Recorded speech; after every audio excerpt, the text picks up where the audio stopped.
Order, order. Welcome to the Treasury Select Committee on Wednesday, the 10th of December 2025. We're delighted to have in front of us today the Chancellor of the Exchequer to talk about the budget that she unveiled on the 26th of November.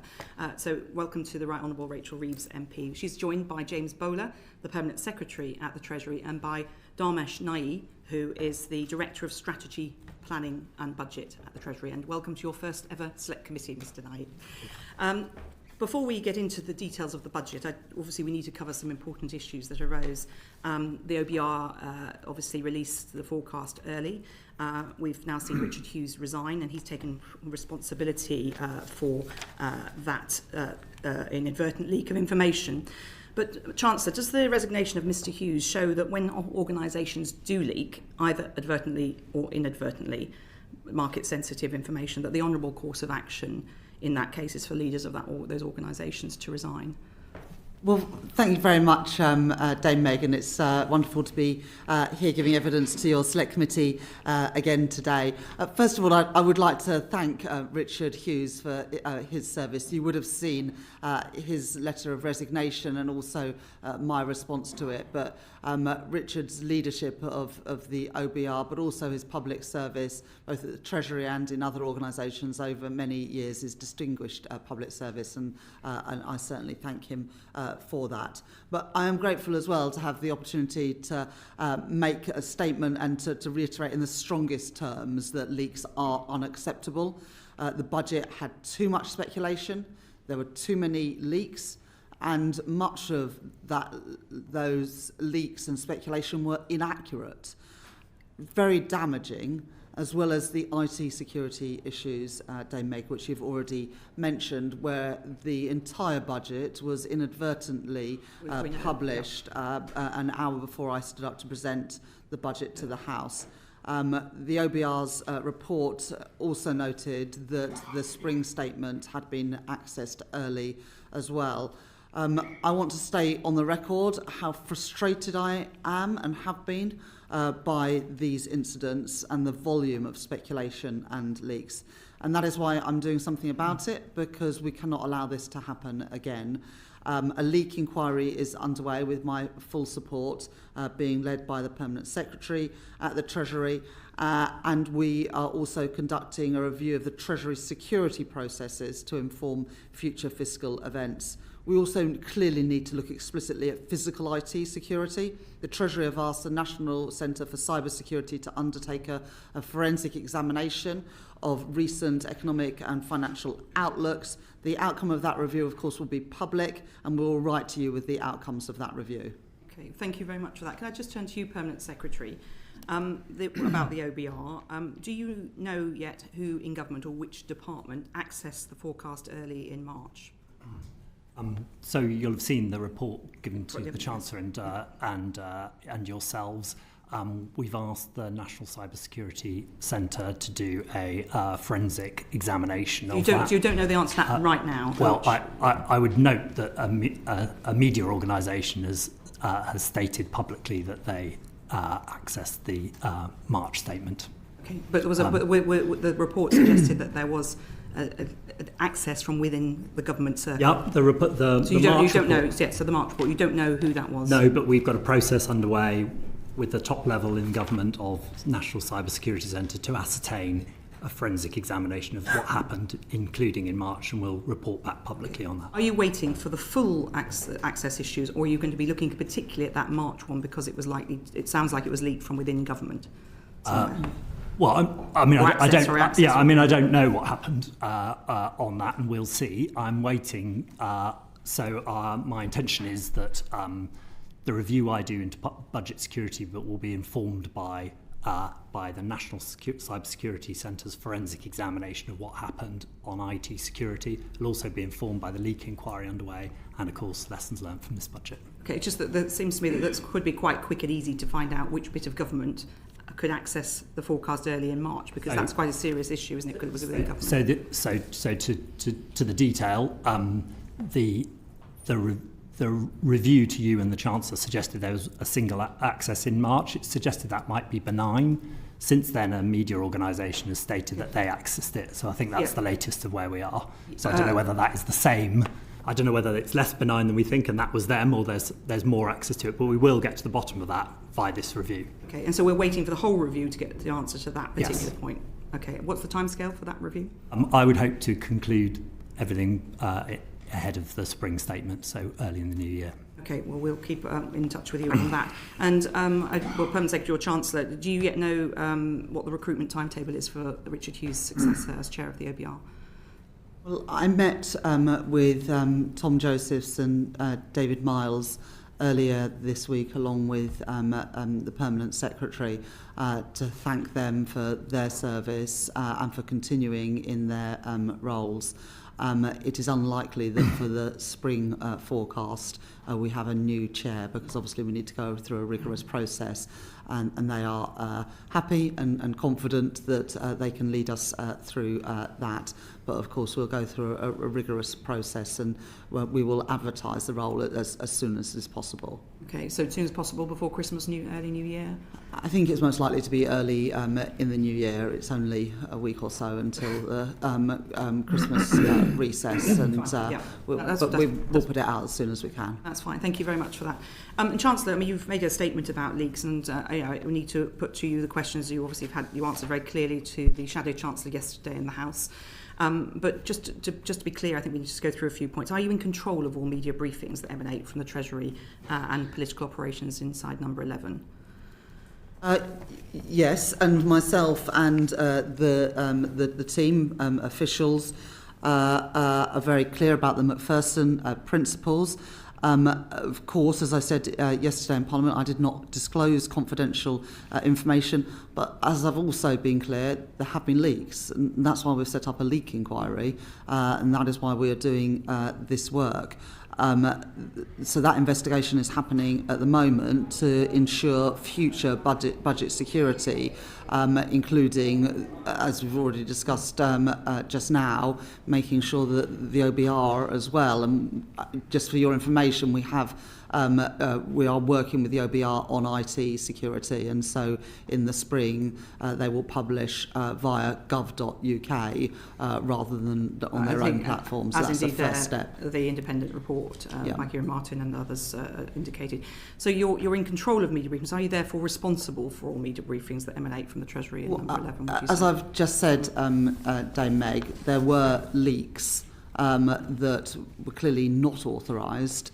And that is very serious, which is why there is this review going on. But if you'd like me to address specifically the issues on the 13th of November, I'm very happy. Well, certainly, if I can get to that. I mean, but in the lead up to the budget more generally, there's obviously a very tight circle of people who are aware of information.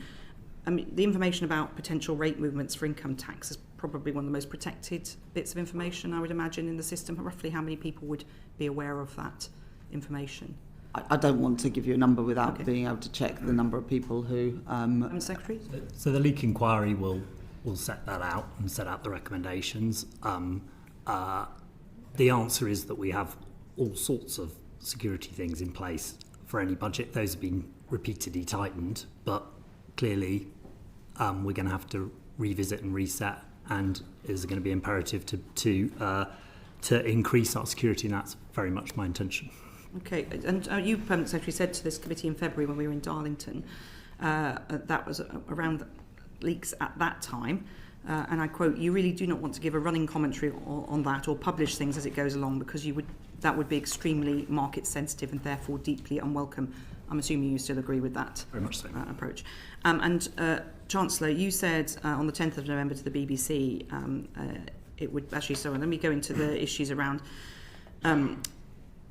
Let's go to the 13th of November. So the Financial Times reported then that the Prime Minister and Chancellor have ripped up earlier proposals to raise the basic and higher income tax rates, according to officials briefed on the move, amid fears it would anger voters and further antagonise mutinous Labour MPs. Well, perhaps some, not all, perhaps we would agree with the characterisation, but that's what was reported. So I just don't understand why you don't know yet who those officials are. Do you know who those officials are, Mr. Bowler? Should we go through the timeline? So on the 4th of November, I gave a speech where I set out my priorities for the budget: to cut the cost of living, to cut NHS waiting lists, and to cut the debt and the deficit.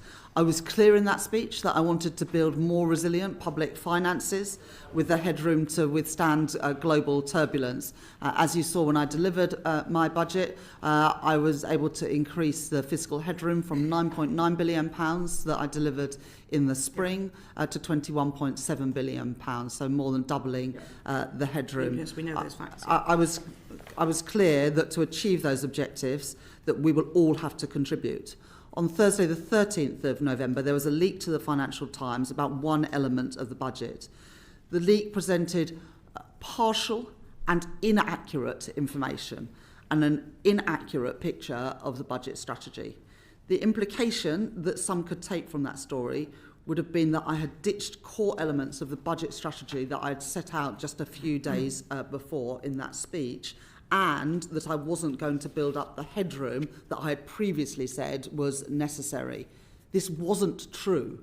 And so both the Treasury and Number 10 issued statements on the 14th of November on the record to the press to be clear that the budget priorities stood, including to build more resilience into the public finances with headroom to withstand global turbulence. It was very important because the story in the FT was both partial and inaccurate, and it was important that quickly we ensured that people understood that the strategy that I set out publicly on the 4th of November was still stood. Can I just say, this is a story by George Parker, a very renowned political journalist at the FT, and he did say, according to officials briefed on the move. That's quite direct for an off-the-record briefing. It is very, and he's not the sort of journalist who... It was not an off-the-record briefing, it was a leak. You're really clear it was a leak. I'm absolutely categorical that was not an authorised briefing. It was incredibly damaging and frustrating. That is why we have a leak inquiry. Okay. It was not briefing that was signed off by me, any of my ministers or officials. It was unacceptable. That is why there is a leak inquiry going on. Okay. And so, Mr. Bowler, if this is cited according to officials briefed on the move, so is your leak inquiry looking at officials? Yes. Is it looking at advisors? Yes. Is it looking at ministers? Yes, and it's being carried out by the Cabinet Office to do the leak inquiry, so it's a look at the Treasury and wider departments that would... Okay, and you don't... And of course it is right that it looks at all those people. That is not suggesting that we think any of those people are responsible, but everybody who had access to information should rightly be part of that leak inquiry. Absolutely, and I think we would not expect anything different from you. Mr. Boulder, where did you get with the leak inquiry about the story to Bloomberg in March? So I wrote to you on that in March, and the conclusion of that was the inquiry was not clear whether it was a leak or speculation. Okay, so what do you rate chances in 1 to 10 of getting an answer on this leak inquiry? Well, I'd say a couple of things. I would say that it is not the case that leak inquiries don't get anywhere. It is the case that even in the last year across government, civil servants, I'll just speak to them, have been found to accidentally or deliberately leak information, and that has led to action, including dismissal. And secondly, I would say that we'll we'll see the recommendations of this leak inquiry and we'll take action on them. I'm sure it will give us a recommendation about how many people knew things and the extent to which that's greater than what we intended for how many people knew things. That will be a useful piece of information which will want us to lead to being much more careful still on who knows what when, and I'm pretty determined to deliver on that. I think everyone will want that to work. You've got, on Thursday last week, the Chief Secretary to the Treasury told the House that there would be this inquiry into the leaks, so we welcomed that at the time. Which leaks? Because the Chancellor, you've spoken about the one to the Financial Times in 13th of November. Will the inquiry, Mr. Permanent Secretary, cover all of the other information? That is the main focus, because that was the clearly very damaging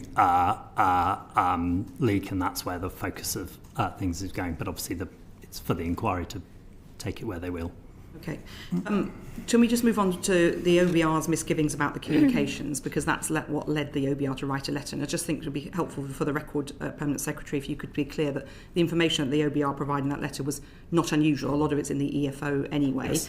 It was only the two, round 1 and round 2, that were additional information provided to the committee in that letter. Yes, that's right. And I'd also point out, and I think there's been some confusion about this, that it's worth saying that the Treasury, as in the Chancellor, agreed that letter. Took the extraordinary step to agree to release that information to deliver, including to this committee, maximum transparency about all of this.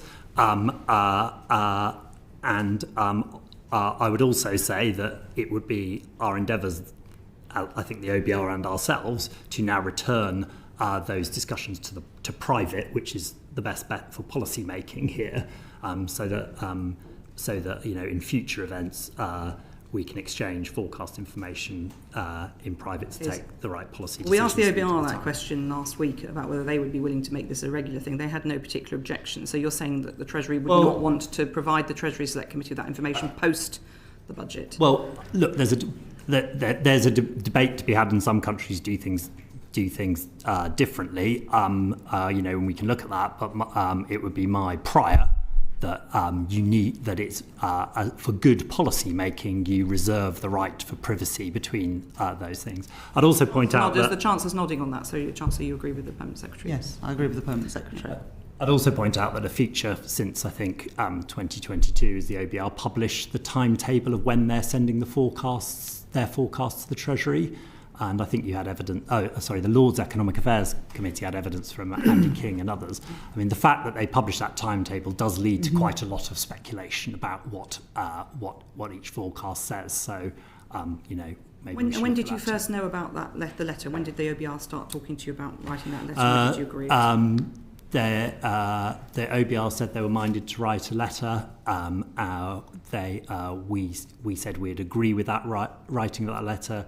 The original intention was that would be published on budget day, the OBR took the decision to delay that for obvious reasons.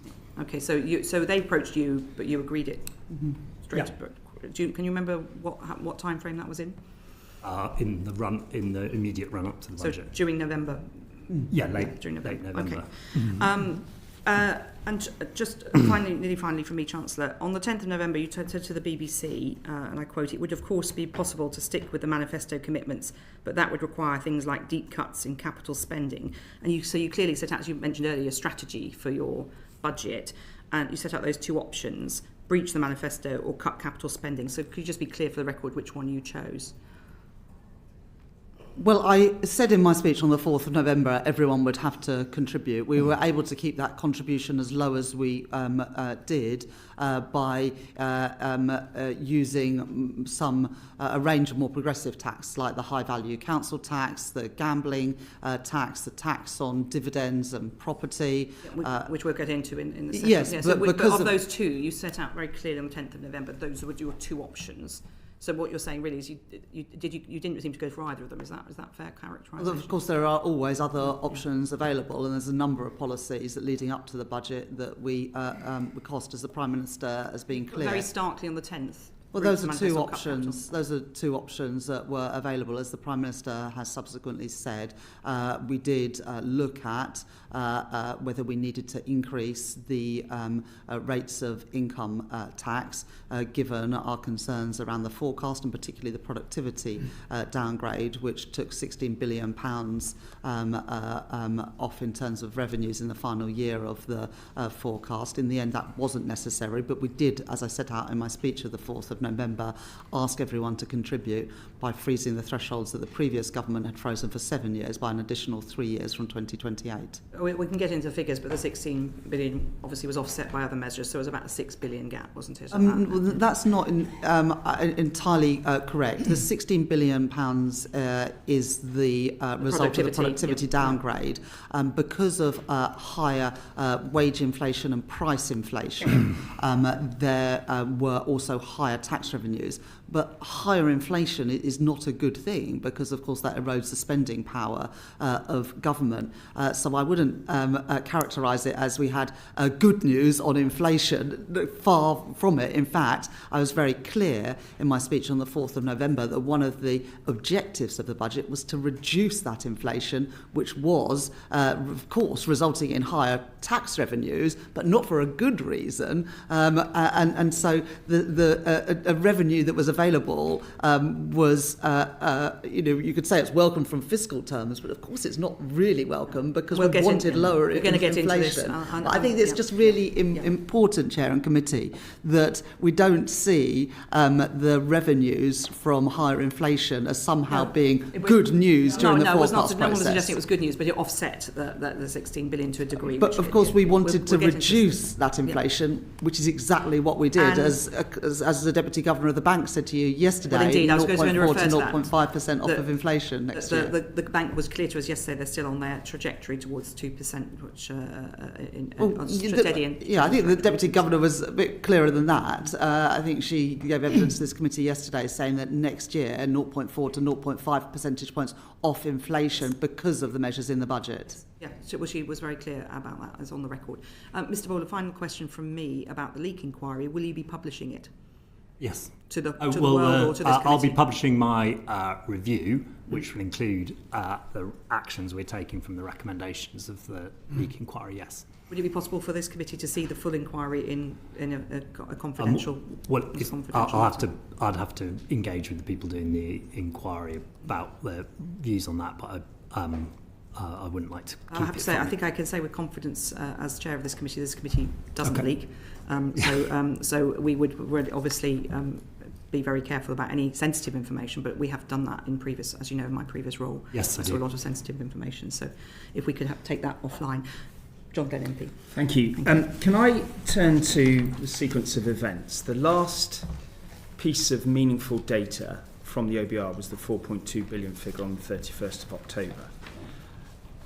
On the scene setter number 11 press conference on Tuesday the 4th, the impression was left by everything that was covered that income tax was going up. And in your interview, Chancellor, with Pippa Crair of The Guardian, you said that you didn't know the size of the downgrade, the productivity, and that after that press conference, raising of income tax remained on the table. What I don't understand is what further data points came from the OBR after the 31st of October, because as far as I can see, there wasn't any meaningful data. Chancellor. Thank you very much. As you'll know from your time at the Treasury, pre-measures is not the final word from the Office of Budget Responsibility, because then you have post-measures forecasts as well.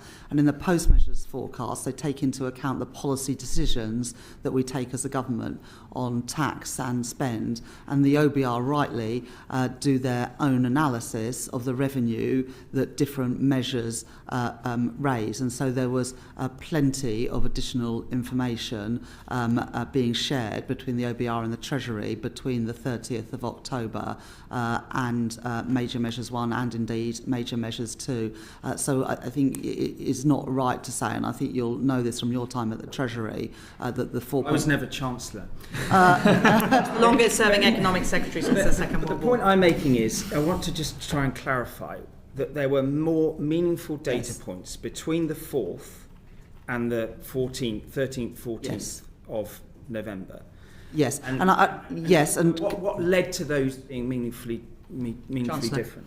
Yeah, yes, there was, and the reason for that is that the OBR do costings of all of the changes that we're making, as well as there being interactions between the tax measures and other economic variables, whether that be GDP, consumption, inflation. And so all of this is changing. It was a big budget. I think we can all agree that. And every measure both has its own impact, but also a cumulative impact. So there was a lot more information between those dates. The other thing I would just add is that the 4.2 billion was not the number that we were using at the Treasury, because there was also the policy decisions between spring statement and autumn budget that meant that the £4.2 billion headroom was actually, from our reckonings, around a £3 billion deficit against our fiscal rules. So not only was 4.2 billion not the last word from the OBR, but it's not the number we were using internally at the Treasury. The clear impression left from the scene setter press conference on the 4th was that income tax was going up. I mean, that was what every newspaper was saying. Well, income tax was going up. And then 10 days later, it wasn't. So what could you tell us about what happened about your decision-making process during those 10 days? Yeah. So a couple of things. First of all, in the speech in the 4th of November, I was very clear that everyone would have to make a contribution. And you saw that in the budget on the 26th of November. We froze for an additional 3 years the tax thresholds, national insurance and income tax, that the previous government had frozen for 7 years. We extended that for a further 3 years. That's not a breach of the manifesto, but it is asking everybody to contribute more. I was very upfront about that. Raise taxes for working people. And I was very upfront in my speech in Parliament when I delivered the budget that would mean that everyone was having to contribute in exactly the way that I set out in my speech on the 4th of November.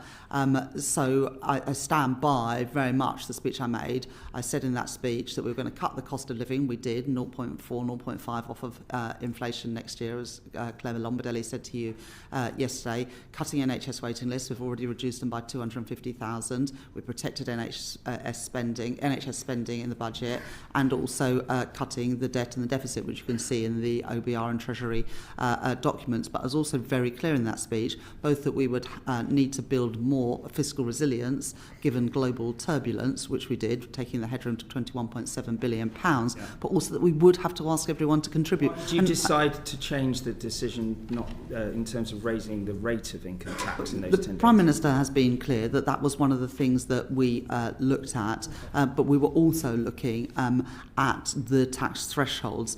In the end, because of the decisions we made on higher value council tax, on property and dividends, and a number of other measures, we were able to keep the contribution from working people as low as we possibly could. Did you make that decision, or did the Prime Minister? Well, the Prime Minister and I met 2-3 times a week during the budget process. That is not always the case between Chancellors and Prime Ministers, I recognise that, but there is a very close partnership between myself and the Prime Minister, and so we took him through all of these all of the numbers and all of the options, and we decided it together as a team, because that is what the Prime Minister and I am. Thank you very much, Chancellor. Dame Harriet Baldwin. Thank you, Chair. Now, Chancellor, in the run-up to the general election, you said that you had no plans for tax rises beyond what was in your manifesto, and that you would focus on growth, and that growth was really the way in which you were going to get more tax revenues coming in. You've now put together two of the biggest tax-raising budgets in UK history. And the Office for Budget Responsibilities told us that there's not a single measure overall that has a positive growth impact. They think, in fact, that tax hikes are harming growth. So can you tell us what your growth plan is? It's not one of the priorities of this budget. Are you still chairing the Growth Mission Board? Yeah. Thank you very much for that question. First of all, and you know, we've been through this a number of times. There was new information after the general election. First of all, the £22 billion black hole in the public finances left by the previous government, which has been discredited by the Office for Budget Responsibility. Not at all. The £22 billion black hole left by the previous government, which was set out to me by Treasury officials the weekend that I became Chancellor of the Exchequer, which we had to fill, and then given the £16 billion downgrade to productivity, the impact that had on fiscal revenues. And as the Office of Budget Responsibility were very clear, that reflects the weak productivity in the previous Parliament. The OBR made the decision to do that revision this summer, but they were very clear it doesn't reflect any policies of this government. So those are the two key things that have changed since the general election. And of course, I did go into the general election with the targeted tax increases on non-DOMs, on private equity, on private schools, on the energy profits levy that we were elected to deliver. We have delivered those. We have had to do additional tax raising because of the mess left by the previous government. But you've also asked about growth. Well, shall I finish answering your question, Dame Harriet? Yeah. You've asked about economic growth. You will know that in the spring, the OBR upgraded their growth forecasts. It was the biggest upgrade to growth from a non-fiscal measure that the OBR in their 15-year history now has ever made, and that reflected the changes that we made to planning. And they also upgraded the growth forecast because of the capital investment that this government is prioritising. Of course, under the previous government's plans, capital investment was due to fall in this Parliament. I protected capital investment and have continued to do so, even in this challenging budget with the productivity downgrade. So the OBR have been very clear that both the planning reforms voted against, I believe, by the Conservative Party and also the capital expenditure, which the Conservatives were going to cut, has resulted in an upgrade of productivity. And indeed, if you look at, during budget week, made further progress on a third runway at Heathrow.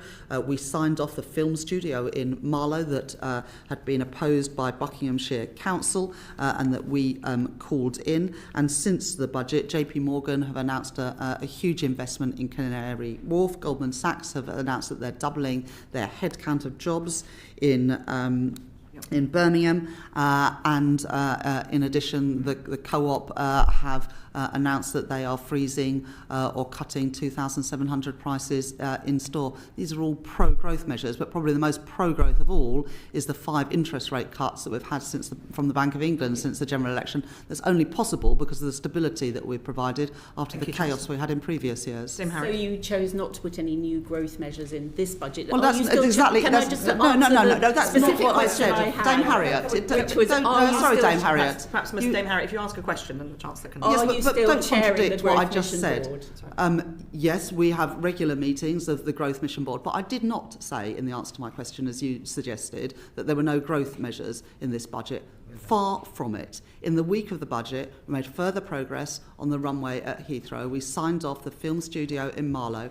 Jamie Dimon, the chief executive of JP Morgan, who could invest in any country in the world, chose the day after the budget, referencing the actions that I had taken in the budget, that as a result of that, he would be making the investment in Canary Wharf. Similarly, Goldman Sachs, company that could invest in any country in the world, announced the following day, because of the measures in my budget, that he was investing in Britain. Thank you. Dame Harriet, questions. Do you accept, Chancellor, that your revealed preference now in terms of the 2 budgets you've brought in is that you hike taxes a lot, and that the speculation and the impact of the speculation in the run-up to this budget had a real-world impact in terms of people's decisions, in terms of mortgages, in terms of people making decisions on their pensions, in terms of a range of different things that changed behaviour within businesses? A lot of businesses said they put decisions on hold, and that this impression that you're ready to go for tax rises is going to hang over this country's economy for the rest of this Parliament. Of course, the previous government took taxes to a record high and saw interest rates go through the roof. And since the general, I'm not surprised you don't want to hear about the previous government, nor the voters. Budget measures. There we are. There's a rare moment of agreement. No one wants to hear about the previous government. Questions and answers would be good, please. Yes, which is what I'm trying to do, Dame Meg. We have returned stability to the economy, which has enabled the Bank of England to cut interest rates 5 times. And as you would have seen, since the budget, a number of mortgage lenders have cut interest rates on mortgages. I think interest rates now on mortgages are lower than they were since the Prime Minister, maybe one who you might not want to remember as well, Liz Truss, took interest rates through the roof. I very much welcome that. Again, those reductions in interest rates would not have been possible without the stability that I've returned to the economy. We're going to get into measures in a moment, Dame Meg, but last year I asked you, Chancellor, about the way in which you're implementing all the Article 4 recommendations from the IMF in terms of you're basically going through the whole list of recommendations and ticking them off one by one. Last year I asked you if you were planning any overhaul of council tax. You said, no, we're not looking at that. I asked you if you were looking at road pricing. You said, no, we're not looking at road pricing. I would argue that you've started the process on both of those in this budget. There are a couple more measures that I think the public out there would be very interested in hearing if you can rule those out. Capital gains on primary residences. Are you planning to do that in this Parliament? And are you planning to change the state pension to a single lock in this Parliament? Can you rule those out, please? Yes. Okay. Thank you very much, Chancellor. Luke Murphy, MP. Thank you, Chair. Chancellor, just very briefly, you've pointed to the productivity downgrade as a result of the record of the previous government. Would you have made different choices in this budget if it were not for that downgrade, and if so, which ones? Chancellor. Well, thank you very much for your question. The productivity downgrade by 0.3 percentage points took £16 billion off of headroom in the final year. Obviously has bigger impacts than that, because the impacts is not just on fiscal revenues. The impacts are also felt in people's wage packets, are certainly the forecast for those future wage packages, because productivity is obviously the biggest driver of growth, and therefore the biggest driver of the money available in the economy, including for wages. So it is very disappointing that the conclusion is, after the last 14 years, including the botched Brexit deal, the impact of the pandemic and the impact of policy decisions of previous governments, has resulted in our productivity being so much lower than the Office of Budget Responsibility previously forecast. Well, I guess I'm Chancellor in the world as it is, and rather than the world as I might want it to be. But of course, if the circumstances are different, I would have made different decisions. It goes back from the point from Dame Harriet, the reasons why we have had to raise taxes in the last 2 budgets were last year because of the £22 billion black hole in the public finances, and this year because of the £16 billion downgrade to productivity forecasts. I'm determined to beat those forecasts. We beat them this year. The OBR forecast in the spring that our economy would grow by just 1% this year. They have now upgraded that forecast to 1.5%, and I'm determined to beat them in future years, because the Conservative legacy does not have to be our destiny, which is why we're pursuing a whole range of growth policies. Thank you very much. That's very clear. Thank you. Chris Coughlin, MP. Thank you, Dame Meg. Chancellor, you know that I'm a fan of the government's language on public R&D. And the OBR has published that a 10% increase in UK R&D capital would equate to a 1.9% long-term increase in productivity, which are stunning numbers given the 0.3% productivity downgrade created a 16 billion fiscal black hole. So what I'm struggling to understand is why you're only increasing public R&D by 0.7% a year, 13% in total to 2030. As a result of which, the OBR has concluded that that will have no impact on growth, because in fact it's a lower rate than in the decade after the financial crisis. Well, thank you very much, Mr. Coughlin. If there's one thing we know about you, is that you care very much about R&D, and rightly so. And I was very pleased in the spending review to be able to increase R&D spending in real terms during the course of this Parliament.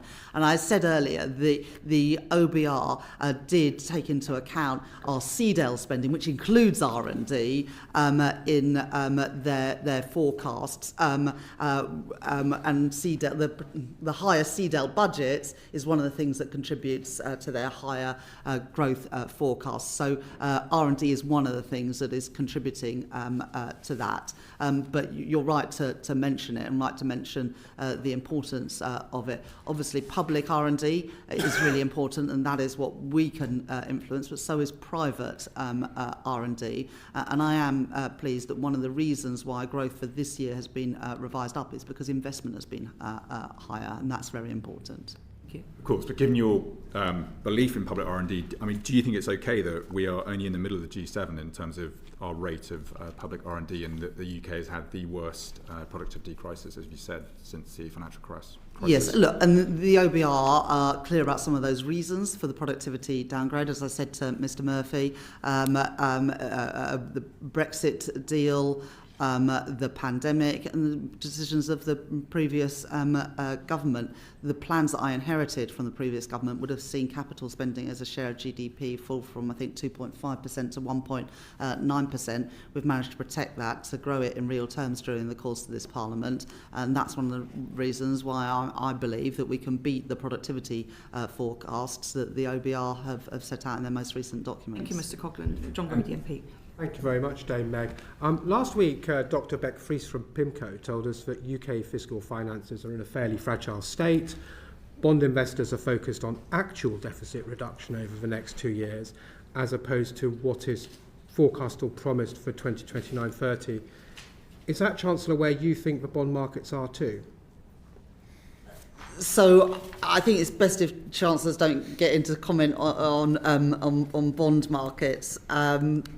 But what I would say is this: we were very focused on these issues when we put together the budget package, both increasing the fiscal headroom, which goes from 9.9 to 21.7 billion pounds, but also on fiscal consolidation. And I recognise that fiscal consolidation needs to be consistent through the Parliament. So for the last few years, public sector net borrowing as a share of GDP has hovered around 5%. This year, 25-26, it is due to fall to 4.5%. That is the first time, I think, in almost 5 years the PSMB has been less than 5%. It's then forecast to fall to 3.5%, 3%, 2.6%, and then 1.9% in the final 2 years of the forecast. And the IMF have said that this is the fastest rate of fiscal consolidation of any country in the G7. And that is the right approach, because it is still the case that we have elevated borrowing costs. The borrowing costs that the UK government faces went up substantially in September, October 2022 for reasons that we all know and understand. But I want to bring those borrowing costs down, and fiscal consolidation is an important part of that. On the tightening, Chancellor, what a lot of commentators point out is that the savings, much of the savings are back-ended to 29-30. Much of the tax rises are also back-ended, but we have real pressures at the back end of these forecasts. 6 billion of SEND provision moved across, defence spending going up, but there's a real risk it has to increase further, and a general election in August 2029. So last week, our expert economists, I would say, appeared less than confident that this tightening was politically achievable. Do you believe those economists to be wrong? I believe in the numbers that I set out in my budget, and a lot of people have got views of what I was going to do in my budget and whether I'll be able to live within the means set in my budgets, but we have consistently done that, and we've increased the headroom. We've also set out just before the summer recess our spending review, and I was very clear that public services now need to live within that envelope, and we are legislating for the tax increases that were in the budget. That is also very important to give confidence that these tax increases will indeed happen and that public services will live within the budgets that I've set. And would it have created more confidence if we brought some of this tightening forward, given that lenders take the view that the UK has for many, many years lacked fiscal credibility? Chancellor. Well, we want to make sure that we get things right. And so for the high value council tax, for example, we are revaluing properties in G and H. That cannot be done for next spring or the spring after. Similarly, on things like electric vehicle EVED, those changes can't come in overnight. I think that everybody recognises that and that we need to take the legislation through to achieve we'll be coming to the measures those things. in But we detail. will legislate so that markets and everyone else can have confidence that these plans will go ahead. Thank you very much. John Gunn MP. Yeah, if we look at the defence spending, government's stated goal to get 3.5% of GDP, we look at health spending maintaining its long-run average growth rate and education spending being held flat in per pupil terms. And the announcements of the budget, according to the Resolution Foundation, said that there will be 6.4 billion of real term increase between 28 and 29, and that means 88% of what is commonly known by the Labour Party as austerity 2010 to 15 measures. So isn't there a real risk that even your manifesto said 7 billion in tax increases, your first budget was 40 billion, now 26 billion, you're still going to have very, very tough settlements outside those three departments? We have now made those settlements, and when I became Chancellor there hadn't been a spending review for a number of years. Yeah. We had negotiations, we came to the settlement in the spending review, and departments are now living within those settlements. That should be the confidence that is needed to show that we will be able to do that through this period. And even in the last years of the forecast, real term spending on public services continues to increase by nearly 1%. That is very different from the 2% cuts to public spending in the first years of the 5 years of the coalition government. So you don't recognise the pressure on other departments at the end of the period 28-29 to 29-30? Well, departments are always under pressure. There's always more things to spend on than you can afford to, and that's why prioritisation is so important. Those settlements are not imposed. They are negotiated and agreed with departments. Chancellor, I totally recognise the integrity of the spending review process, but I'm just saying that if you align the reasonable expectations of health spending, education spending, and your aspirations on defence, all the other departments have a pressure which is pretty much resonates with what happened between 2010 and 2015. That's the fact.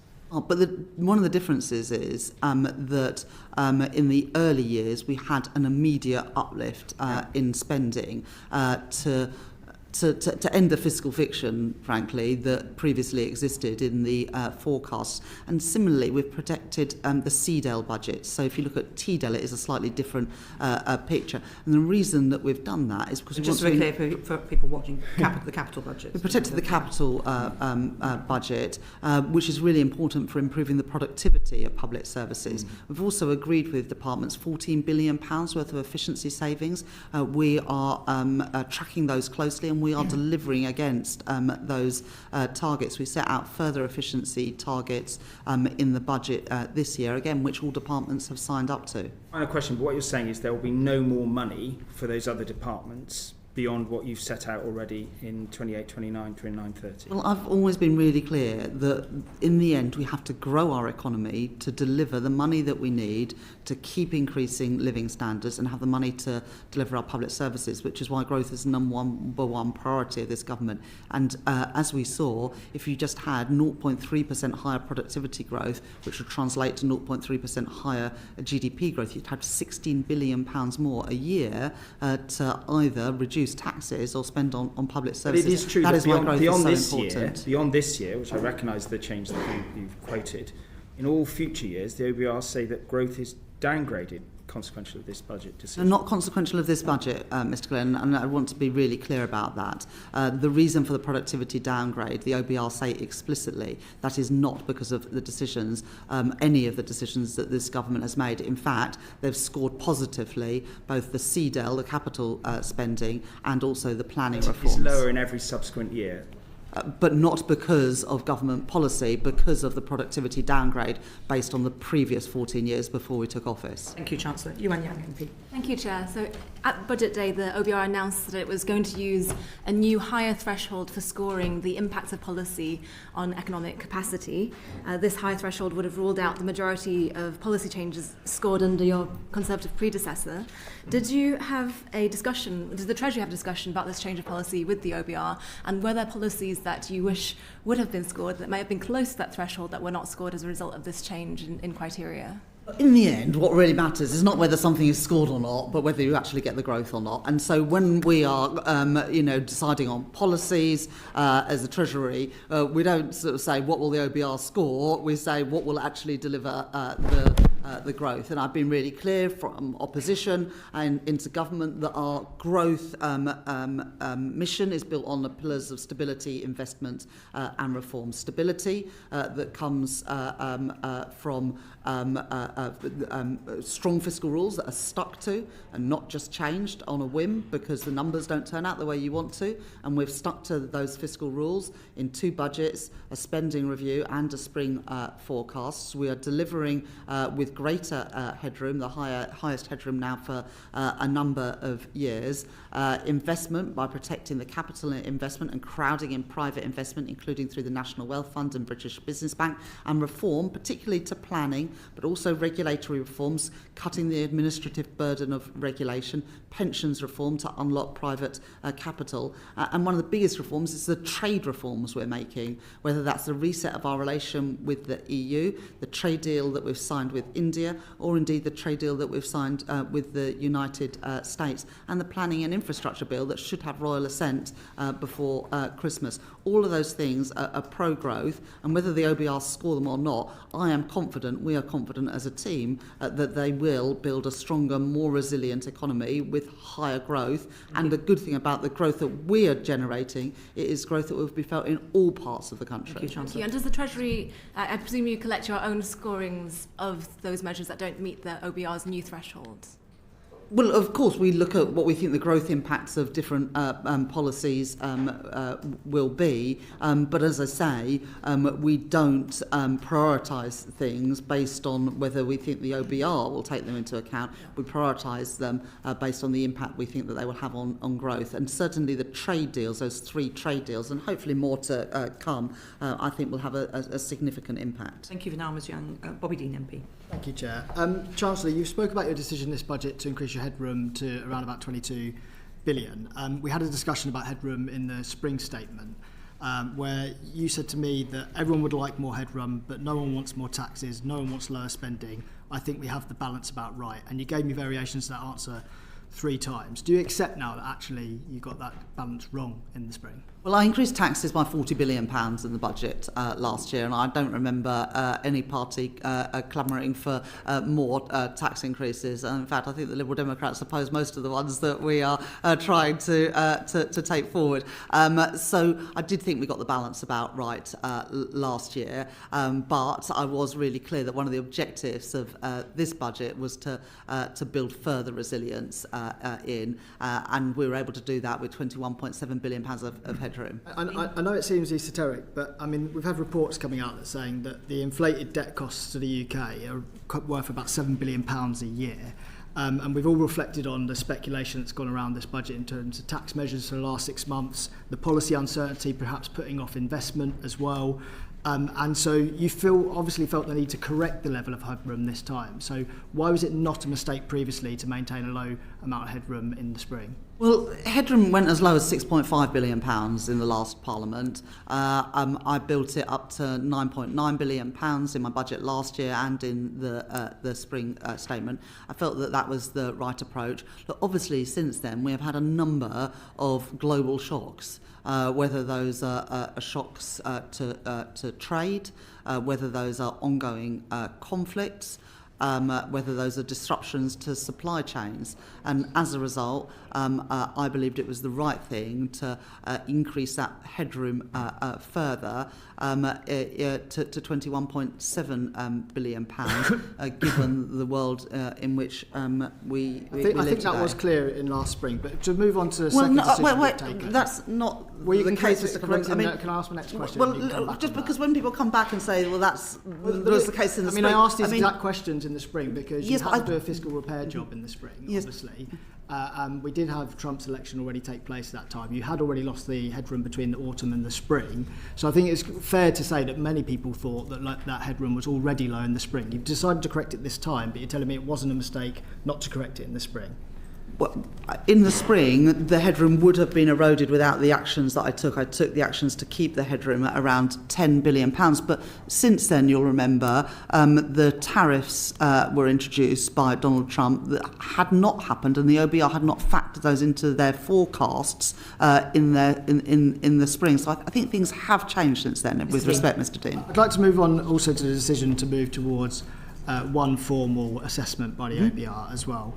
Again, back in the spring, you said, some people were saying, don't worry about the headroom, you can address it in the autumn. I felt that would be the wrong decision because we've been very clear in our manifesto and our election campaign, and since we came to office, that fiscal stability is so important. So it's my understanding now that you're not going to make any adaptations based on what happened to headroom in the spring. So does that mean that fiscal stability is no longer important, or was that an incorrect statement to make in the spring? Well, it does link to your previous question, Mr. Dean, because in the previous question you asked about the level of the headroom. We've now taken that to £21.7 billion, which, as you know, is more than the average movement in headroom between forecasts. So I now believe that we have the buffer in place. The buffer enables you to make that decision. So can I just push you on the next question, which is, what circumstances would you feel like you would need to make adjustments in a spring statement? So 22 billion definitely gives you more buffer room, but is an erosion of 5 billion, 10 billion, 15 billion too much? At what point would you act in the spring instead of the autumn to address the headroom, which everybody will still be able to see whether or not a formal assessment is taking place? So very few countries have two fiscal events a year, and we want to move towards, as the IMF have recommended, to have one major fiscal event a year. And we've worked with the So in OBR. answer to Mr. Dean's question, if you may, just on where you would make judgment. At what point would you give yourself more headroom? Understand that. Yeah, we've and got then the question. you're not going to take any So action the till Chancellor's had the autumn. question, so Yeah, if you fine. could just answer the question, Chancellor. Yes, if you give me that opportunity, I'd be delighted to. I reserve the right to be able to take action at any point, but I believe the headroom that we have and the changes that we've made means that I won't need to do that in the spring. But of course, I reserve the right at any time to take action. Thank you for now, Mr. Dean. Are you and Young MP? Thank you. I wanted to move on to special educational needs and disabilities funding. At the budget, you announced that this would no longer be borne by local authorities, but would be borne from central departmental spending. Will this be put, well, firstly, the OBR says that this will cost around 5.6 billion. Do you and the Treasury accept that number? And will this be put on one particular department, or will it be spread among a number of departments? And if so, how will it be spread among departments? Chancellor. Thank you very much for that question. What we have done, what we did in the spending review, was continue the statutory override for an additional 2 years, so during which time local governments, if they overspend, compared with their forecasts on this, they can put the costs on central government. We've extended that for a further couple of years, but then, as we were really clear in the spending review, we will then fund SEND through the overall government DEL override envelope, and that statutory override ends in 2027-28. Where I would sort of disagree with the OBR, and well, not necessarily disagree, but the OBR looked at absorbing that SEND pressure from just one budget line. That is not what we said in the spending review. They just gave that as an illustrative example. So I don't recognise those impacts on school spending. As you know, the Education Secretary at the moment, with the relevant minister, is doing a review of SEND. That focus of that review is getting the system right, because no parent, no constituency MP believes the system works well today. Thank you. Ms. Yang. You're saying that the 5.6 billion number from the OBR is based on the current policy, and that policy is going to change, so therefore the number itself may not be that number. Is that what you're saying, Chancellor? No, what I was saying is that the OBR's illustrative example is that SEND pressure is absorbed on one budget line. That is not what we set out. But the purpose of the SEND review is about delivering a system that works for families, for children and for schools. And it's right that the Education Secretary, not the Chancellor, leads on that. Yeah. Ms. Coughlin, MP. Thank you. Chancellor, in October 2021, my 17-year-old constituent, Jennifer Chalkley, who was autistic, died of avoidable suicide. I fully acknowledge the role that perhaps the Liberal Democrats and the Conservatives had in terms of scrapping Sure Start, in terms of contributing to this crisis. Can I have your assurance, please, that you will properly fund both the Department for Education and Children's Mental Health Services to end the SEND crisis in this country? Because if you do, not only would that be a fantastic legacy for a Labour government, but also it would enable me to go back to Jen's mum and tell her that her daughter's death had not been in vain. Okay. Thank you very much, and for bringing up that example, and please give best wishes of me and I think all of the committee to Jen's family for what they went through. Too many parents and children are let down by the SEND system. Anyone that's a parent knows that, and any constituency MP, and you've only been a constituency MP for a year and a half, but you will know through your postbag and through your surgeries and your visits to your schools and talking to families in your constituency that the system just doesn't work. And we have to reform it. My mum was a special needs teacher when I was little, and she then became a classroom teacher because there were cuts then to special needs teaching, and it meant that kids weren't getting the support they needed. So this is something that matters to me, including as a parent. But it should not be me leading the work on SEND. I'm the Chancellor. It is right that Bridget Phillipson and the Department for Education lead on this, but to say to Jen's parents and family directly, we want this system to work for them. We want it to work for families. We want it to work for young people. We know it's let them down. This is about devising a system that is inclusive and that enables all children, whatever their abilities, whatever challenges that they face, to fulfil their potential and to live fulfilling lives. And that is the commitment I will give to Jen's parents and to We obviously all look forward to the SEND review coming out, we think, in the new year. Thank you very much, Mr. Coughlin. Yuan Yang, MP. Thank you, Chair. Yesterday we spoke to the Monetary Policy Committee of the Bank of England, and as you may have seen, there was disagreement on the committee, and there has been since their last meeting, on the impact of quantitative tightening of the active sales of gilts on the interest rates that the government faces for borrowing. The bank staff's estimate of this cost to the taxpayer has gone up over the last year. Does the Treasury have its own estimates of the cost of quantitative tightening to the taxpayer? If it's okay, I'm going to pass this question. We've discussed this at length, but I'll pass it to the Permanent Secretary. Well, it falls to the lot being Treasury Permanent Secretary to have to answer questions about quantitative tightening. So it's a monetary policy matter, as you know, and as such for the Bank of England. But in terms of understanding what is happening, because it's a deeply complex thing, it's worth saying that there are three areas where you send out. So the OBR, in their recent forecast, set out detailed projections, including of the losses they expect and the impact on all their fiscal metrics. The Treasury's annual report and accounts sets out the impact on departmental spending budgets, and the bank provides quarterly reports with its projections of cash transfers. Yeah. To the nub of your question, each September, the Monetary Policy Committee decide on what they want to do in terms of sales for the coming year, and they announce that. That's not something that we is our decision. They did that last September. They actually reduced some of the active sales they were doing and did some things on skew. So They're increasing their active sales. No, No, they've reduced. They're reducing the overall Yeah. pace of, yeah. Yeah, I think more things are maturing, so less need for active sales. So it is all set out there, and it is all in our accounts and all the rest of it.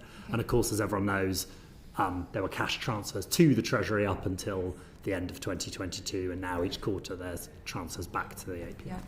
Chancellor, I know that from the MPC's perspective, as they've stated very clearly, value for money for the taxpayer is not in their remit in monetary policy. But of course, as the Chancellor and as the Treasury, value for money is certainly something that concerns the Treasury and also all of us constituency MPs.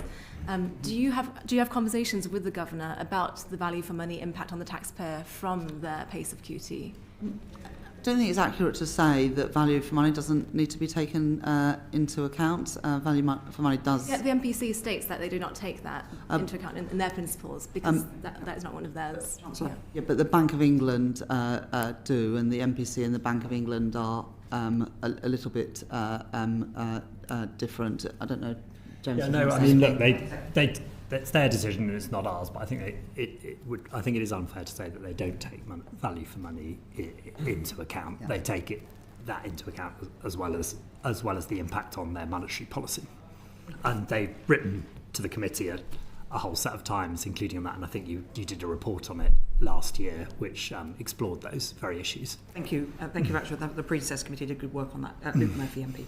Thank you, Chair. Chancellor, my constituents, or a vast majority of them, the top priority is cost of living. Both yourself and the Prime Minister have made clear that is a top priority for the government as well.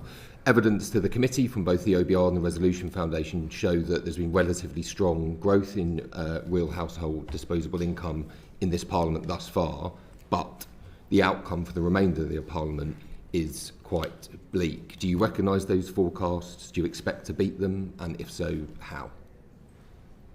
Thank you very much for that question. I think the growth rate of RHDI per capita is expected to be positive in every year of the forecast. But you're right to say, and this reflects the answer I gave, I think, to John Grady earlier about the impacts of the productivity downgrade isn't just a fiscal impact.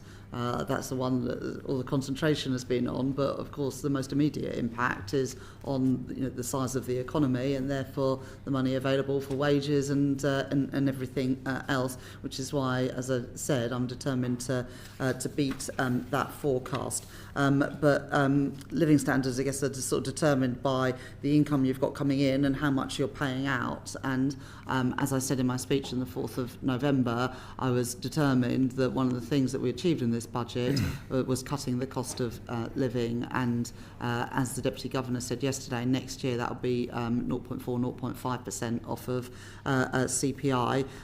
There are sort of three primary things we're doing to achieve that. The £150 off of energy bills by scrapping eco entirely and taking other levies off bills, freezing prescription charges for the second year in a row, and also freezing rail fares, which I know will be a big issue for constituents of yours in Basingstoke, the first time that's happened in 30 years. Thank you. Do you anticipate having to come back in future budgets to take similar measures on the cost of living? Is that something you would expect, given the outlook for living standards that the OBR and you have just recognised? Chancellor. Well, I think the OBR and the bank expect inflation to peak this year, to fall, I think, on average of 2.5% next year before reaching target at 2% the following year, and for the remainder of the forecast period. The reductions in energy bills and the freezing in other prices, and indeed the freeze in fuel duty until September next year, all contribute to inflation coming down quicker than would have than we previously thought. We then need to continue trying to boost productivity and growth to put more money in people's pockets, but the focus in this budget was specifically on costs, which is why we introduced that package of measures. Thank you very much. Jim Dixon, MP. Yeah, I think many people will welcome the redistribution within the budget, where you can see each decile as you go lower down the income scale doing better. Do you, however, believe that might be a problem, the squeezed middle problem that we've seen in this country for many years, in which people in the middle of the income distribution are finding it very difficult to maintain their living standards, particularly as they get further towards the tax thresholds in which their income is then taxed at a higher rate? Mm-hmm. First of all, Mr. Dixon, I'm very disappointed you haven't mentioned the Lower Thames crossing. I think it's the first time I've had a conversation with you and you haven't. But I will address your actual question. The distribution analysis that we published alongside the budget shows that every income decile, except for the top, is better off through the measures that we have taken in the last two budgets, but the biggest beneficiaries are in the bottom couple of income deciles, particularly as we lift children out of poverty, which we're very, very pleased to be able to do at this budget. I do recognise that we've asked everyone to contribute by freezing the thresholds for an additional 3 years on top of the 7 years for which they've already been frozen. But we were able to keep those contributions to a minimum by asking those with the broader shoulders to pay more. And some of those specific taxes, whether it's on landlords, to rebalance the tax system, but so that whatever form of income you have, we're narrowing the gap between the tax rates that you pay on it and things like the high value council tax, which obviously paid by some of the more wealthy people in the country. Thank you, Mr. Dixon. Okay, thank you very much. Bobby Dean. Thank you. Just following on from that question about the squeezed middle, there's been some analysis done since the budget about the impact on the 1% or even the 0.1%, and people claim that if you look at those categories, it's not as distributive as the Treasury's graphs present. Mr. Bowler, do you do any analysis, distribution analysis, in regards to the 1% or 0.1% internally? Well, we do. No, we do. Our focus is on the distribution analysis we do, which is really, really rather good, I have to say. I'm very proud of it. It's deeply thorough. It's been complimented for how we do it and the level we get into. All the rest of it, we've done it for some time in that way. So that's the focus we do, and it focuses on deciles. I don't know whether Darmish has any more to say on that. So we focus on deciles, as the PEMSEC says. We don't have the data on a consistent basis to be able to do things like the top 0.1%. Obviously, that doesn't stop in individual policies from being able to look at focuses of distribution. Chancellor, I just wanted to ask you if you recognise this analysis that's out there. There's obviously increasing scrutiny about the top 1% and the top 0.1%, particularly as those on middle to higher incomes are starting to really feel the pinch. Do you think that it would be a good idea for the Treasury to start modelling this as well, so you can get a true distributive effect? I think it is quite hard because of the numbers, but let me just sort of give you one example. Higher value council tax on properties more than £2 million affects less than 1%. Is it 0.6? Just under 1%. Yeah, okay. Just under 1% of properties. The non-dom changes obviously affects a very small number of people, as does the change around treating carried interests as income rather than capital gains in private equity. So all of those are taxes paid by a very small number of the most wealthy people. Would you commit to trying to look into that in the future? As I say, it is quite hard just because of the numbers involved to have an accurate We could have a dialogue in writing about this, because I think it's an interesting point, and we can, but I would just caution. Yeah, absolutely. I'm recognising your caution, and maybe it's a conversation we can have through official routes. Thank you very much, Mr. Dean. And Chancellor, we want to talk about some of the specific measures. We've obviously know your broad brush issues, which you've repeated a few times, so we don't need to go into those again. If we can answer we'll ask specific questions. If you can answer those, then you can tell us all the detail of your budget. So over to Mr. John Glenn to kick off. Yes, could I turn first to threshold freezes, Chancellor? At the 24 budget, you said, I'm keeping every single promise on tax that I made in our manifesto, so there'll be no extension of the freeze in income tax and national insurance thresholds. Now, you told us earlier it's not a breach of the manifesto. How can we square those two statements? Our manifesto was very clear. It referred to the rates of income tax and national insurance and the rate of VAT. But I have been very clear, I'm not trying to shy away from it in any way, that this is everyone makes a contribution through freezing those thresholds. I'm not trying to sort of sneak it out and pretend it doesn't exist. I was very explicit in the speech that I gave in the Chamber and in every subsequent interview that working people will pay from 2028 a bit more in tax, but we've managed to keep that as low as possible because of the other changes that we've introduced. But do you recognise, if you look at the distributional analysis, that increasing the headline rate of income tax is more progressive than threshold freezes? I don't recognise that. I think that they are broadly similar. So no, I don't recognise that. Okay. Thank you very much. Chancellor, you obviously took a decision to change the way that salary sacrifice worked. Can you just explain what was the reason? I mean, obviously you had to raise money. Was there a particular reason you focused on that area? Yeah. So the cost of salary sacrifice left unchecked will go up by 3 times in the next few years. So it'll multiple of 3. Yeah. So no one had expected that when salary sacrifice schemes started getting up and running. We already spend £70 billion a year on pensions tax relief. We're not changing that at all, and nor are we changing how much you can take out tax-free as a lump sum. But salary sacrifice was only ever really expected to top up pensions rather than being the main vehicle. So it was pensions that was your particular focus, because obviously salary sacrifice is for other things. It wasn't because people were using it for other approaches. What do you mean by that? Well, you have salary sacrifice for other things like gym membership, extra holiday, or expensive bikes. Yeah.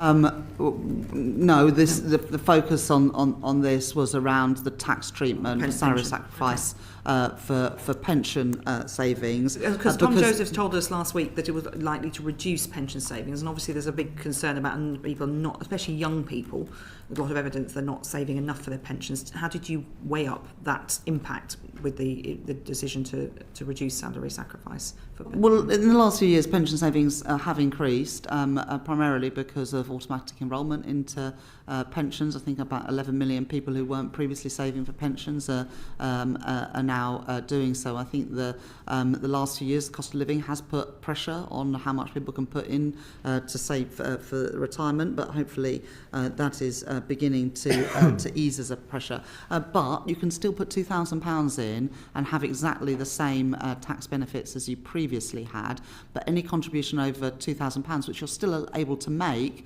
will get the pension tax relief, but not the additional salary sacrifice relief. And that is the tax relief that was always supposed to be applied to pensions. Salary sacrifice was only ever expected to top up pensions, but it has been increasingly use of the main vehicle. And also we saw a lot of people paying bonuses, large bonuses, in through salary sacrifice to take advantage of that tax treatment in a way that just was never envisaged. And one of the things that we did in this budget, one of the things I did in this budget was to ensure that some things that were introduced for very good reason but have ended up costing multiples more than what were originally expected, that we took them back to their original purpose. And that's the same for things like employee ownership trusts, for example. There's a lot of, I mean, we haven't got time to go into all of it today, and maybe we should have the Pensions Minister in on this, but our sister committee deals with pension policy.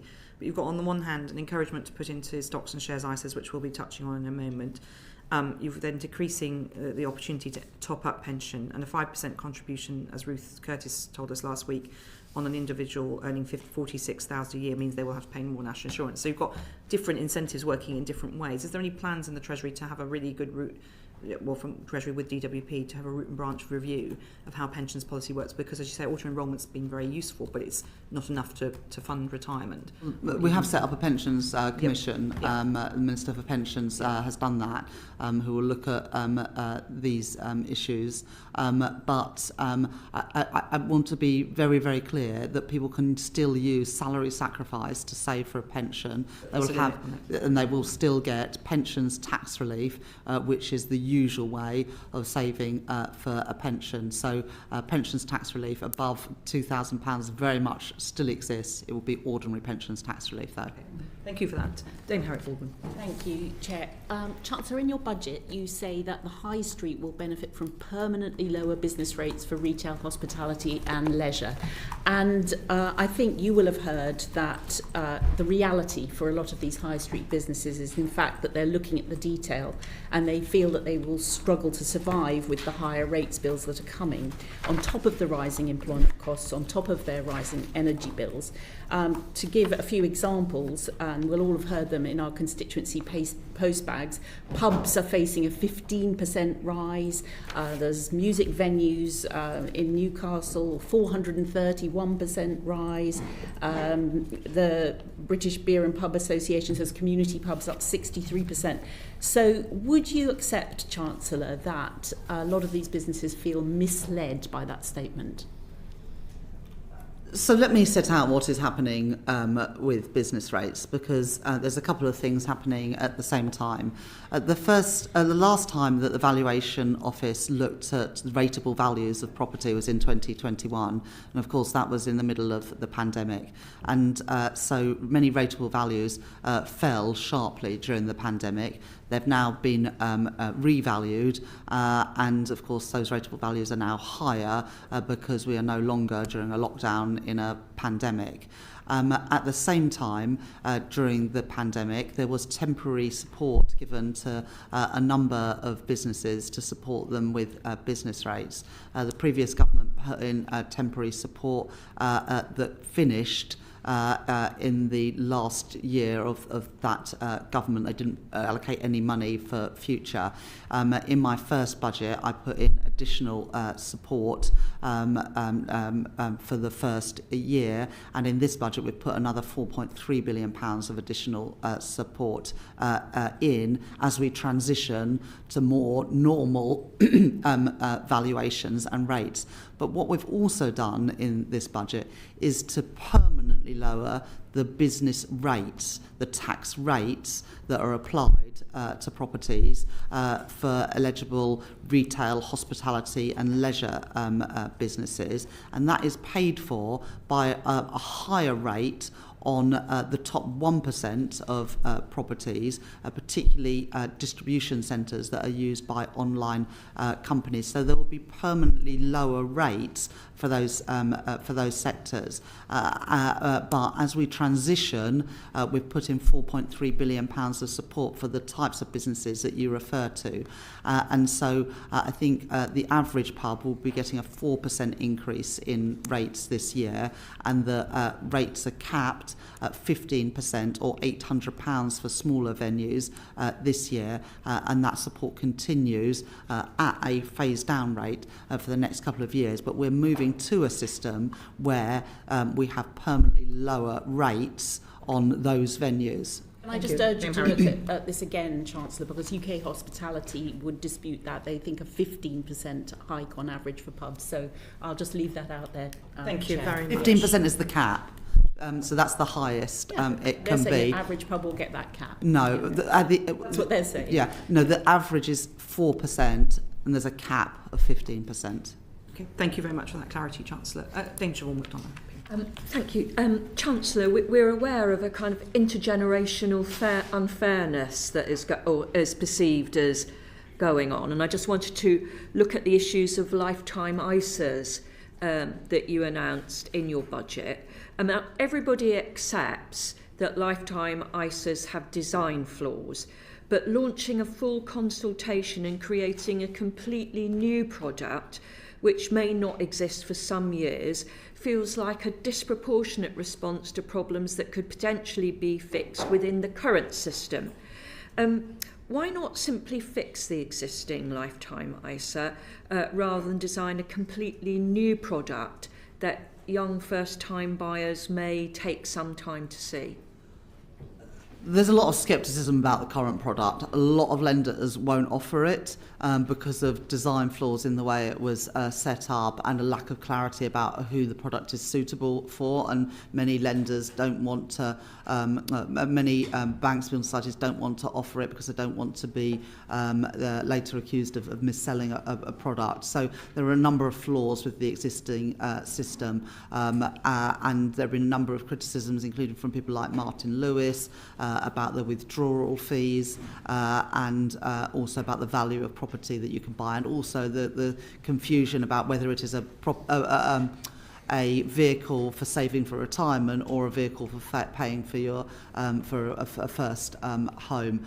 So we are now doing a proper piece of work, designing a better product that's much clearer to people, and we certainly don't intend this to take a number of years. Do you have any idea of timescales? We want to crack on with it, but we didn't feel ready this budget to announce the new product that we would have confidence in. So we want to take a little bit longer to get that right. But there are well-documented concerns about the lifetime ISA. We want to help people to get on the housing ladder, not convinced that the product that we've got is working well enough for people today.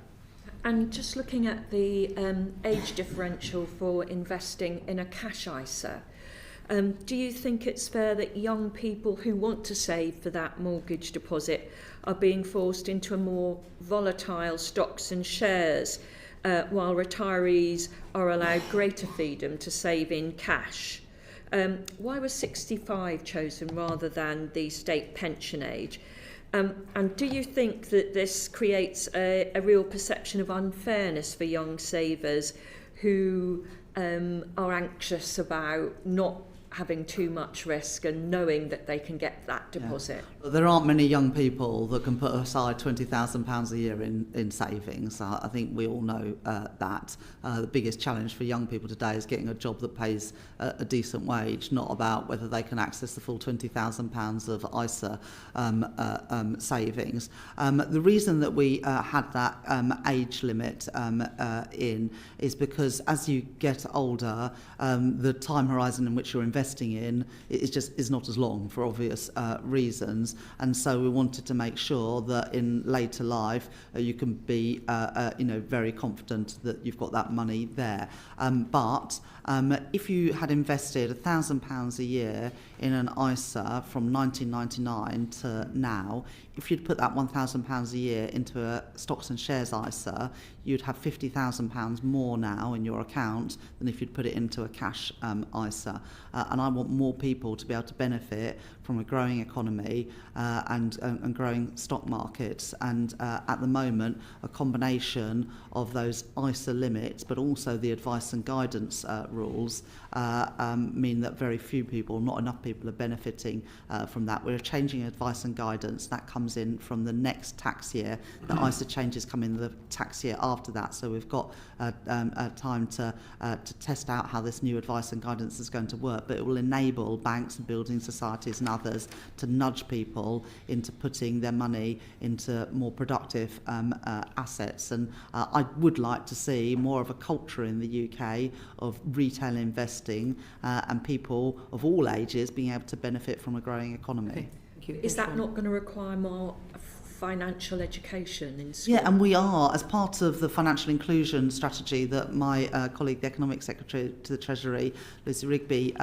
introduced, the financial inclusion strategy, we are introducing, including at primary schools, a better education on budgeting and saving. I think that is an important part of it, but the advice and guidance reforms are things that people have been calling for a long time, and I'm confident working with the regulators, the banks and building societies, that will result in better outcomes for savers. Thank you very much, Dame Siobhan. Bobby Dean MP. Chair. Chancellor, just now you mentioned wanting to fix some of the tax relief so they operate as intended. You'll be aware, I think there's over 1,200 on the books, and I think only around 300 of them have ever been properly evaluated for their cost and their effectiveness. I presented a bill to Parliament called Tax Measures Evaluation Bill, where it commits the government to look into all of them. Can you commit to look into all the tax reliefs and making sure they are all working as intended? So I hope you see in this budget and last year's budget, actually primarily due to the work from the former Exchequer Secretary to the Treasury, who's now the Chief Secretary to the Treasury, and the new Exchequer Secretary to the Treasury. We've done some really good work on cracking down on tax avoidance and closing loopholes. I think it's going to save something like £10 billion a year by the final year of the forecast. And that is just getting the tax that we are already due, but we're not collecting today. And that's both debt and also Just BAU. will you commit to looking at them all? We're very happy. And if you've got any ideas, we're also always in the market, Mr. Dean. So we've already done a lot of work in this area, but the job is not done until there is a gap between the tax that is due and the tax that is paid. There is more work to do. So of course we'll carry on looking at all of those. Thank you. I think you'd have a lot of support from both this committee and the sister committee, the Public Accounts Committee, which have doggedly tried to get to the bottom of this. So if you want to lean into that, I'm sure you'll get some help from Parliament. Yuan Yang MP. Thank you, Chair. Chancellor, in your budget speech, you mentioned that a fair society is one where the wealthiest pay their fair share, and you discussed narrowing the gap between the tax on income from assets and income from work. Is there more left of that gap to be narrowed? So what we did in the budget was to increase by 2 percentage points the basic rate on dividend savings and property income, and made some changes to the additional higher rates as well. I think that is the right thing to do. 2 percentage point increase is quite a big increase in the tax rate on any form of income, but I think we got the balance right in the budget on that. And is there space for more narrowing, or do you believe the gap has been fully closed now? Well, obviously, if you go out to work, you pay national insurance, and you don't pay national insurance on other forms of income. But we have taken action in this budget to narrow the gap between those different forms of income. Thank you very much, Ms. Yang. Jim Dixon MP. Yeah, thank you, Chair. Big change in the budget on electric vehicle excise duty. We haven't had that tax before. Obviously, it's designed to compensate for the loss of fuel duty over time. Isn't there a big problem, though, that by 2050, electric vehicle excise duty will only be bringing in about a quarter of what fuel duty did? So is it not inevitable you're going to have to very significantly raise that amount going forward? Well, we have set the level of the EVED at half the rate that you would get from fuel duty. I think that is the right balance, because we do want to incentivise the rollout of electric vehicles for reasons that is well understood. We have no plans to increase that further, and wouldn't do so until the move to electric vehicles is well secured. But we've set it at a half rate for a reason. And in terms of fuel duty and the freeze, what's your commitment going forward around what happens into the future on that, and the plan to end the freeze in a year's time? So we've frozen it until September next year, but at the same time we're also, from early in the new year, introducing something new called the Fuel Finder. This is work that's been led by the Competition and Markets Authority, and something that other countries already do, that will mean that real-time information will be available on fuel costs at different petrol stations, and we hope to be able to integrate that with the different apps that people use to map their journeys and everything, and so they'll be able to see the different prices at different petrol stations on their route, and evidence from other countries and from the CMA I think suggests that could take off around £40 a year from how much people pay in filling up their tanks, and I hope will result in more competition and lower prices for consumers. Thank you very much, Mr Dixon. And John Glenn, MP. Yes, could I turn to gambling taxes, please, Chancellor? The consultation that you had began with a desire to simplify, and indeed this committee looked at the matter as well. We're now, after your measures in the budget, we've got online bets duty higher than the high street. We've got bets on UK racing lower than Irish racing. We've got tax on a game of football on the phone will be 25%, while a machine in adult gaming centre will be 20%. Now, you've given 26 million to the Gambling Commission, but there is a significant risk, and I think we're seeing it already online, of lots of activity going off to the black market. I'm just wondering, what your overall assessment is of the measures that you've made, and if you could address, the fact that there are sort of multiple dimensions to what you've ended up with here. So we did have a consultation, and we've been consulting for around a year on this. I think that is a good way to make policy, and we've spoken to all the different stakeholders, and that's why there was a lot of things going on. So we decided not to do anything about in-person betting, to do nothing around horse racing, and also we've managed to take tax off bingo entirely, because I think there's lots of good social benefits. We also didn't do anything about machine gambling, because we were concerned around things like seaside towns and around incomes in pubs, for example. But there was plenty of evidence that online gaming in particular, but also betting, does result in more serious harms than in person, and that's why we chose the package that we chose, which had the biggest increases for online gaming and then increases for online betting. And actually there was a wider theme in the budget about rebalancing the tax system away from taxing physical trading and more to tax online. That's true for business rates. It's true for taxing low value, applying customs to low value imports, and it also applies to gambling. That was a theme running through the budget, that high street should not be undercut by online. But there's a specific issue here as well about the harms that have been doing. Now, you mentioned the black market. That, of course, was something that we factored into our deliberations when we designed this policy. And obviously, we could have taken those tax rates higher, but we chose not to, exactly because of the concerns that you have mentioned. And we've also put money into at the budget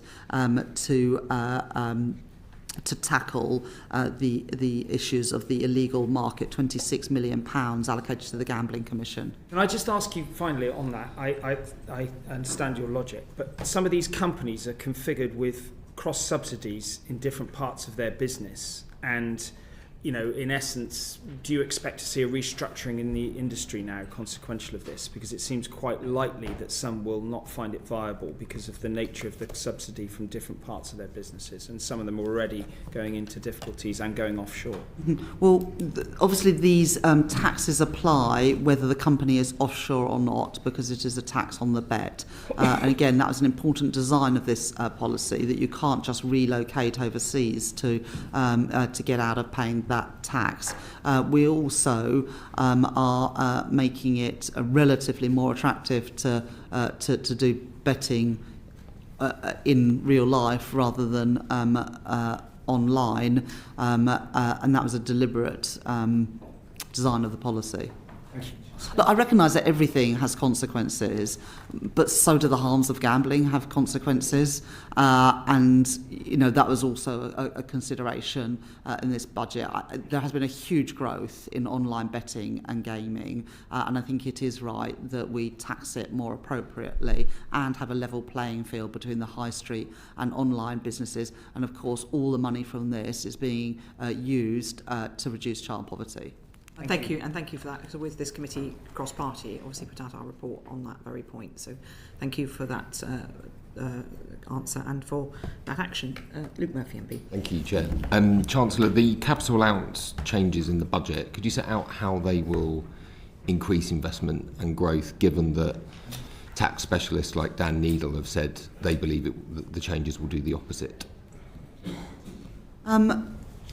So we have kept the main rate of corporation taxes at 25%, and we've stuck to all of the commitments we made in the business tax roadmap that I published at the last budget. We also have one of the most generous and competitive capital allowances regimes. And what we are doing, what I have done at the budget, is decreasing the main rate of write-down allowances, just the main rate, by 4 percentage points to 14% from April next year. And that has allowed us to fund a new first-year allowance, whilst also raising revenue to protect public finances. So it's also consistent with what we're trying to do in introducing more generous upfront relief for investments, and we'll be doing that as well for some of those leasing of equipment and machinery that isn't eligible for the full expensing, to now get a more generous first year allowance. This is about trying to encourage investment, but it is within the context as well of needing to raise money in this budget. But I think the net present value of investments remains the same. The first year discount that doesn't apply to second-hand assets, it is only to leasing. So, you know, you can see the direction of travel though. So we've made permanent full expensing, and this year for things that aren't covered by full expensing, we're introducing a more generous first year allowance. But if you're asking, is there more to do on this? Yes, I think there is in a range of areas like the one you've mentioned, also on more around intangibles. But what we're trying to do is incentivise investment, because investment is absolutely key to economic growth. Thank you. Thank you very much, Mr Murphy. Bobby Dean, MP. Thank you, Chair. I wonder if I could ask you about one small thing that happened after the budget, which is the US-UK trade deal over drugs, and it's going to cost apparently an extra £3 billion per year. There's been a lot of worry from NHS leaders about where that money's going to come from. Is that to come from within the existing Department of Health and Social Care budget? That was part of the agreement in the spending review, that for this spending review period, that would be absorbed. The costs are actually quite low in the first couple of years, and that was part of the spending review settlement. But obviously, at future spending reviews, will be worked out in the next spending review. Well, obviously, everything in the next spending review will be set out in the next spending review. Thank you. Chris Coughlin, MP. Thank you, Chair. Chancellor, just a quick follow-up on R&D. Draghi in September urged the EU to... The man with a dog with a bone here. Nothing but predictable. Exactly. No, next one's up. Urged the EU to borrow for defence R&D, stating that that would actually decrease debt to GDP, because GDP would grow faster than interest costs, and also that a 2% increase in total factor productivity would cut public finance burden by a third over a decade. Do you think a similar principle could apply, or approach could apply, to the UK? So we're already embarking on the biggest uplift in defence spending since the end of the Cold War, taking it to 2.6% by April 2027. And although every department apart from the NHS and Defence have had to make some further efficiency savings towards the end of the Parliament, that is not the case. Well, they have to make efficiency savings, but they can reinvest them unlike other departments, and we have totally protected the capital budgets, and obviously defence is highly capital intensive. The changes that I made to the fiscal rules last year as well take capital spending outside the stability rule. It's still affected by the investment rule, but that has also made it easier to protect capital spending, because it has been the case that previous chancellors, when faced with challenging fiscal situations, would go first to the capital budget and delay projects or cancel projects or extend the life of projects, and that's not the decision that I wanted to make. But it's also really important that we spend the money well, and that's why, as part of the defence investment plan, we are allocating more money to start-up businesses, to tech businesses, to really get that innovation, actually building on quite a lot of what happens in the US. Thank you. And finally, as you know, the National Bureau of Economic Research in the US has published an estimate of the Brexit cost of 6 to 8% of GDP, effectively a 90 billion Brexit black hole. Given this, do you support the Liberal Democrat proposals for an EU customs union, like several Labour MPs do? Good try. I think the OBR is sticking to their numbers around of a 4% hit, but it's still very material. It's why we've got this reset with the EU, and why we are at the moment negotiating around a new food and farming agreement, energy trading, electricity trading, Erasmus, and a new youth mobility scheme, because we recognise that making it hard to trade with your nearest neighbours and trading partners is not exactly good for businesses and not exactly very good for growth. Thank you. Well, I think we can all agree on that. Just wanted to quickly follow up on an answer you gave to Mr. Glenn about threshold freezes. And it is, the facts are that if somebody's earning around £70,000 a year, which is a lot in parts of the country, but in parts of London, for example, that's not a salary that's as easy to live on as it may sound. Somebody on that salary will see roughly the same tax rise as a Premier League footballer or other high earners. Do you talked? Yeah, do you see that as progressive?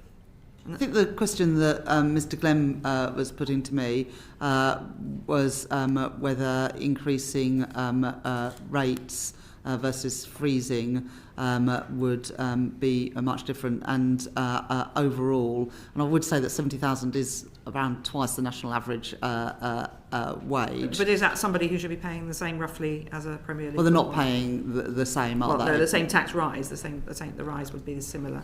Well, our distribution analysis shows that they are pretty similar, but I would also say that 70,000 is going to put you in the top decile. So when you say pretty similar, just to be clear, the threshold freeze versus any tax increase, that's what you're referring to when you say similar?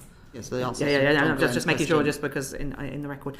You obviously will do modelling of impact of policies on different households. With the challenge with the decisions you've made, because you've got lots of different tax changes, is how they interact with each other. How have you changed any way that, partly because you've taken that approach, any way you're doing that evaluation of impact on certain types of households? Well, the OBR look at the interaction of policies when they look at the indirect effects of the budget package as a whole, so they are taken into account in the forecast, and the distribution analysis obviously takes into account all of the policies and how they interact with each other. Often the problem is there's unintended consequences. There's nothing different the Treasury is doing on this. You're relying on the OBR. Just a simple question. Of course, we look at these things ourselves, but the numbers that published, including the indirect you do effects, look at them yourselves as well, so you're taking that fully into account. Well, yes, we look at things like the sectoral impact of policies, the policies on families with children, the policies on pensioner households. I just wanted it clear for the record, because yes. Just that you do that. That's fine. And then you talked about efficiencies for departments. And you're tracking that closely. So perhaps really for the Permanent Secretary, has anything changed in the way that the Treasury is tracking those efficiencies compared with the past? No, from the past, I guess the fact that we use the Office of Value for Money to come in and work with departments to set up and measure set out what the efficiencies would be that was announced as spending review and set out how they'll be measured, including, I think, referencing in annual report and accounts. So that's new from previous spending reviews. Okay, and because there's no Office of Value for Money now, so that's now back into the Treasury teams. They've done exactly what we asked them really well, and that's now all set up. The public spending teams will be looking at that for each part, as usual. Okay, that's fine. Good. Harriet. Thank you very much. This is just for Mr. Bowler. It's a technical point on the business rates questions I was asking the Chancellor earlier. The Treasury website gives some worked examples of how the transitional relief will be applied, and that is a maximum cap versus the 40% discount that was in place. The letter that's gone out from the Ministry of Housing and Local Government to the councils that will actually implement this change does not have the 40% in it. So actually is a much more significant increase. So could you take that away, Permanent Secretary, and just make sure that the letter that goes out from MHCLG is exactly consistent with the guidance of the Treasury and the intention that the Chancellor clearly set out in her reply? Yeah. Can I also say, Dame Harriet, I recognise that businesses are crunching through all the numbers now, and I just would urge all businesses and also parliamentarians when we're interacting to make sure that businesses understand the transitional relief, because I know there have been a number of businesses who have seen the headlines without understanding the transitional relief, and obviously the two go together. And so the letter apparently from MHCLG is incorrect, it sounds like, so perhaps that could be clarified. That sounds like an urgent matter for the Permanent Secretary to get off. So on which point I will thank you, our witnesses, very much indeed. Thank you to the Chancellor, the Right Honourable Rachel Reeves MP. I'm not sure the budget never ends. You're probably thinking about the next one already, but at the end of this, sort of a full stop at the end of this budget cycle, to James Bowler, the Permanent Secretary, to Dharmesh Nai, first-time attendant at this session. The transcript of this session will be available on the website uncorrected in the next couple of days, with thanks to our colleagues at Hansard and thanks to Bowtie for the broadcasting. Thank you very much indeed. Order.